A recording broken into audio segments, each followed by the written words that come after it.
Livre des Proverbes, chapitre 13. Un fils sage écoute l'instruction de son père, mais le moqueur n'écoute pas la réprimande. Par le fruit de la bouche, on jouit du bien, mais ce que désirent les perfides, c'est la violence. Celui qui veille sur sa bouche garde son âme, celui qui ouvre de grandes lèvres court à sa perte. L'âme du paresseux a des désirs qu'il ne peut satisfaire, mais l'âme des hommes diligents sera rassasiée.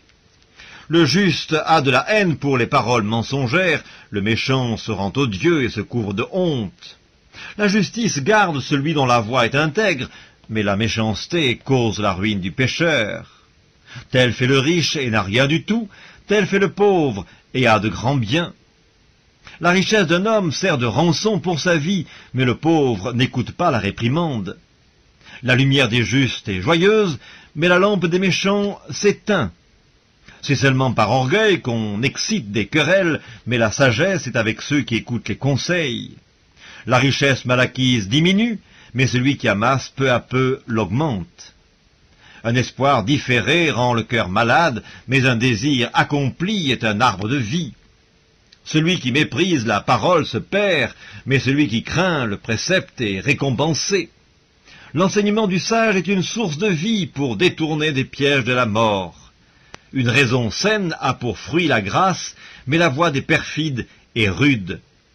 Tout homme prudent agit avec connaissance, mais l'insensé fait étalage de folie.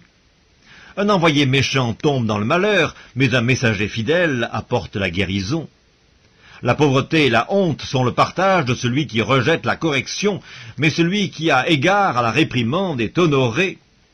Un désir accompli est doux à l'âme, mais s'éloigner du mal fait horreur aux insensés.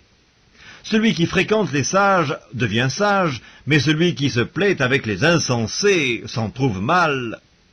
Le malheur poursuit ceux qui pêchent, mais le bonheur récompense les justes. L'homme de bien a pour héritier les enfants de ses enfants, mais les richesses du pécheur sont réservées pour le juste.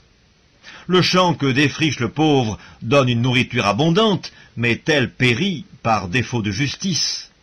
Celui qui ménage son bâton a de la haine pour son fils, mais celui qui l'aime cherche à le corriger.